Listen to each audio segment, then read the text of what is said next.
Oh man, so what's up guys? This is a Tempest Kirin V2 and it's a TKL 10 keyless keyboard offered by the guys at Tempest who are based out of Singapore. It's a plastic case but with a metal mounting plate, so I think it's probably aluminium. I just have to check down there. Yeah, it is a aluminium plate on this keyboard, and it's available at the price of 229 Singapore dollars. So this is quite expensive. I'd say it's more than any of the Keyrons, even some of the Razors. You're getting into Varmillo territory over there. But I think what this thing offers over here is hot swappability in terms of a more premium feeling case. I mean, it's alright. I mean, it's not without its flaws, but it certainly does a bit better than the lower end keyboards at around like $100 around there. And when it comes to these things, you know, at points you're sacrificing for other features built into the keyboard. So as you can see down in here, if I pull a keycap off, it's RGB compatible and there's multiple modes. It also has a Mac OS mode and Bluetooth, so you can just sync it up to your computer. That's why I have no cables connected. But down inside there, there's the metal plate, and it gives a alright typing noise. Like, it's not amazing, but it's also not that bad. I mean, if I just manage over here to monkey type. By the way, this is with, you know, modded switches inside here. There are Gateron black inks. I've lubed them with Tribosys 3203, and there are TX switch films inside. So the stock product I'll show later, but this is a fully modded product right here.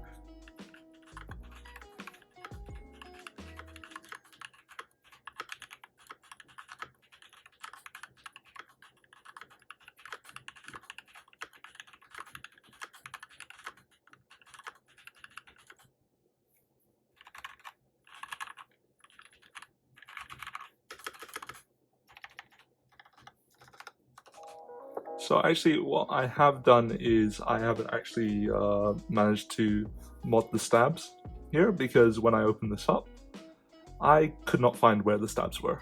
The mounting plate is a bit odd for this case mount, so I think I'll show that in a second. But what I'm going to say right here, with modding, this is a acceptable keyboard for its price. However, you should still probably go for custom keyboards, because they give you a lot more for your money and you have so much more options and customizability compared to this one. I mean, obviously if you can find them, because, you know, they're all sold out and everything. So if you don't have patience, I mean, yeah, go get it. So when it comes to tearing this apart, you first have to flip it over and switch the thing off, because there's a battery inside. And what you're going to do is you're going to look for 3 screws. There's one in the middle and 2 under your flippable feet. And at the same time, there's also a bunch of clips around the case. So 5 on the bottom, 4 at the top, which you have to get out with a credit card or a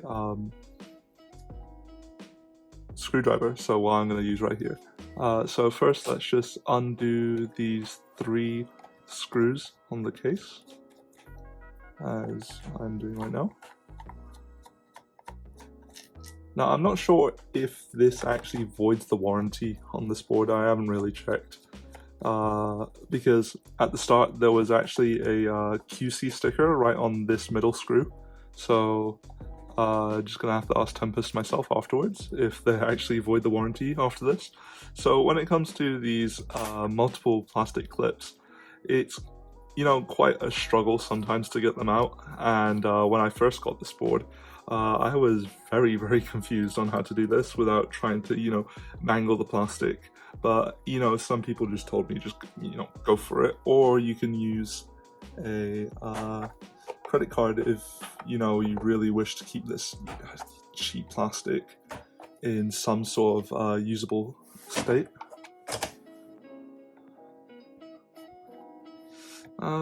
The plastic on this case is, you know, acceptable.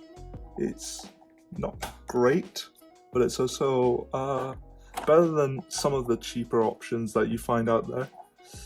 I mean, you know, at these times people like to say support local, so I think, like, you know, this one gives me a lot of problems over here for no reason. There we go.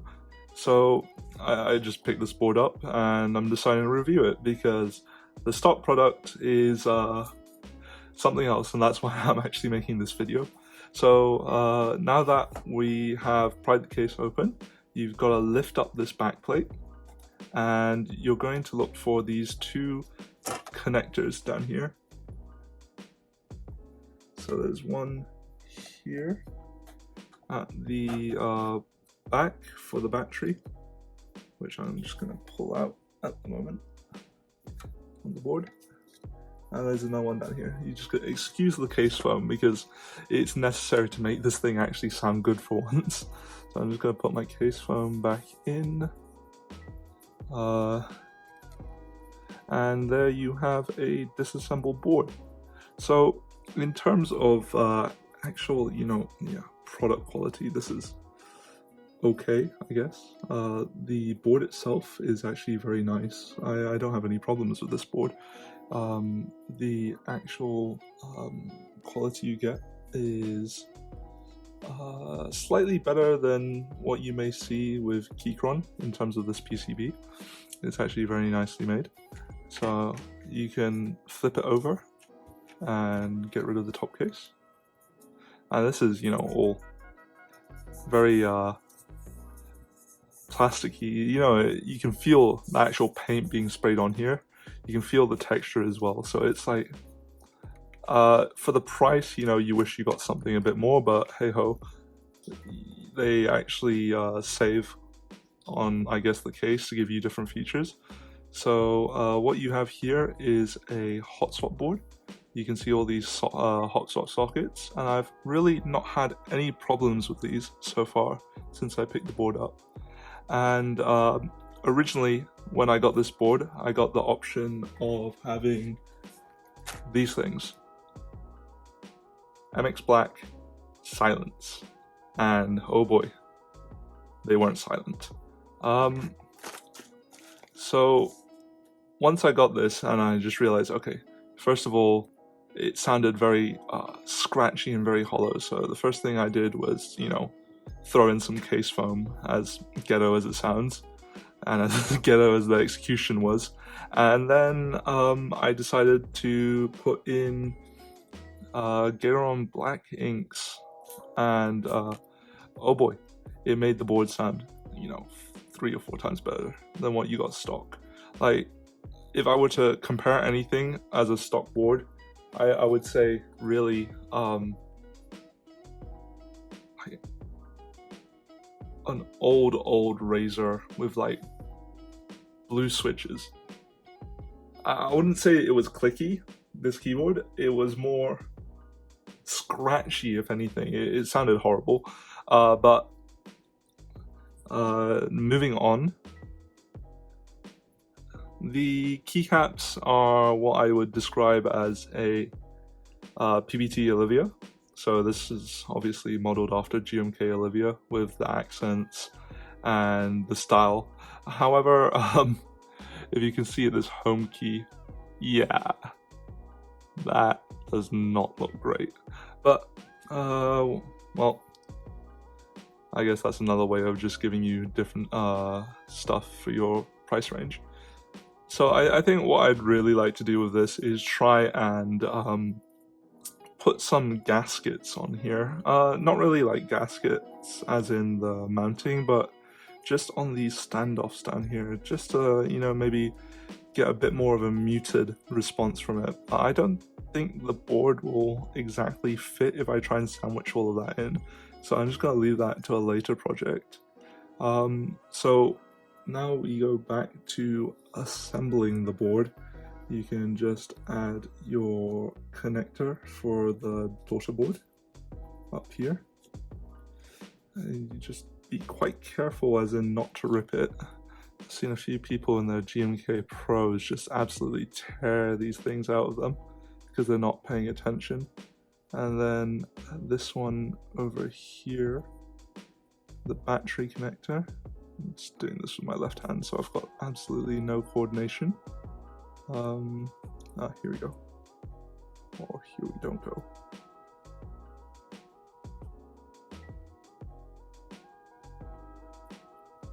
And that's it. So then we can just go seat the board back down. I'd say with the case foam, this is quite, you know, springy. It's all right, but I mean, it's not a polycarb plate in the first place, so oh well. So when it comes to reassembling this thing, it's just as simple as trying to snap these plastic tabs back down. So snap all these 5 first, and then go to the rear, try stuffing this in without trying to break it. Yeah, that doesn't sound good, but trust me, it's okay. And installing these 3 screws back in with the screwdriver. I'm just gonna change my screw head out if I can, which I can't. It's stuck. That's great, isn't it?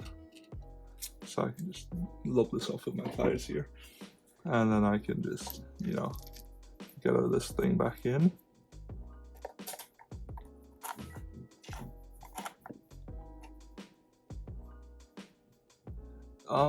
I'd say this board is quite comfortable to type on. The rubber feet makes it so that it doesn't slide around, and the board is, you know, it's not overly heavy, but it's also not light enough to slide around your desk even with these rubber feet. So this board is 1 kilo stock, so I'd say it's, you know, reasonable. And now that we have the board all screwed up again, just tighten it fully so that it doesn't rattle inside. And you can switch it back on. And there we go. All better. So Tempest does offer the Kirin in a black version, and it has its own choice of 6 switches. You can get Garon yellows, box browns, box whites, box navies, box royals, and these silent cherry MX blacks, which I just checking the store, they don't have it actually listed for any reasons.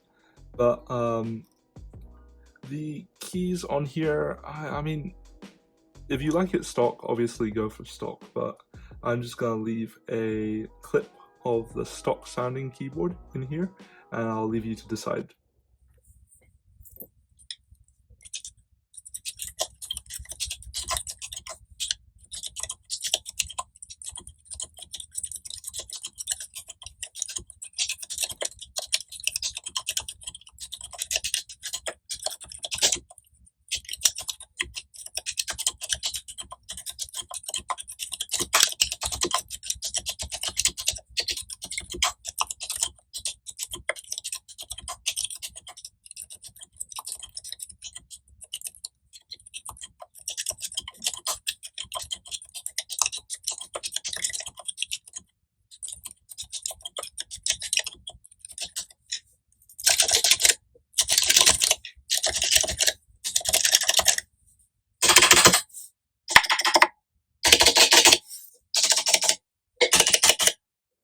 So in reality, the stock sounding keyboard, it does not sound like a $229 keyboard. If anything, I'd say it sounds more like a $29 keyboard when stock. It's scratchy, it's not even silent, and the stabs just sound very rattly. And when it comes to features, do I think that the features given with it justifies its price at $229? I don't think so, because you can get a very comparable keyboard, as in the Keychron K8 as warranty, and that is 139 Singapore dollars. But when it comes to, I guess, support, Tempest gives a very good customer support. They like instantly help you whenever you shoot them an email, and if you're needing troubleshooting or RMAing in process.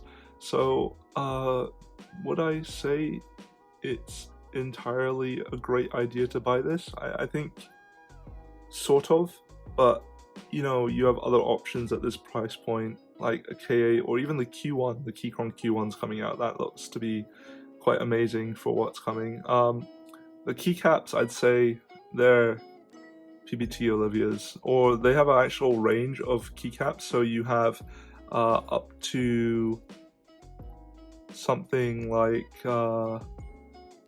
I think it was 16 different options of keycaps on here, including black and white, white and black, and different options. However, 5 of these options will incur an extra $10 charge, so that will bump it up to $239. So I'd say if you like the keycaps on this, I mean the keycaps, they're not a full set, so I'd say like maybe the keycaps would be $50. The switches, they're $20. And when it comes to the whole board itself, I'd say I'd value the board at about 120, 130. So it runs up to near $200. So in terms of everything, I think it's a shame what the stock sound is on this board, but if you have the time to lube it, or you can give it to someone else to lube it, then it sounds perfectly okay. However, as many people might know, when it comes to these boards, when you lift it on the feet, you've got this huge dead space underneath the board, and acoustics will just immediately change. So if you can listen to this.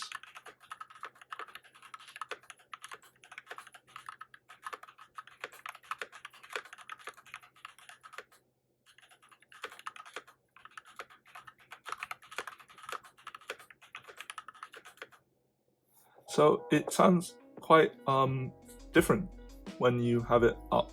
It's a bit more hollow compared to when you have it down like this. And it's just up to preference. If you like the typing angle to be a bit more upright, go for it. Otherwise, you can obviously go for a wrist rest like the one I have here. This is not for the size, this is for a GMK Pro, so it looks quite odd when you put it on. And when it comes to what you get for buying the product, it comes with this carrying case, and inside you have space for storing everything, and you have a anti-static bag which comes with your product. They also give you a dust cover, and included with this they give you a keycap puller and a switch puller, which I don't have in hand, but it's a plastic one, so it doesn't really matter. And that's it. So I think thanks for watching, and I just hope you enjoy my first video on these keyboards. It's definitely an interesting thing to look through, considering the price points that people are paying and the amount of attention they're getting nowadays. So thanks and goodbye.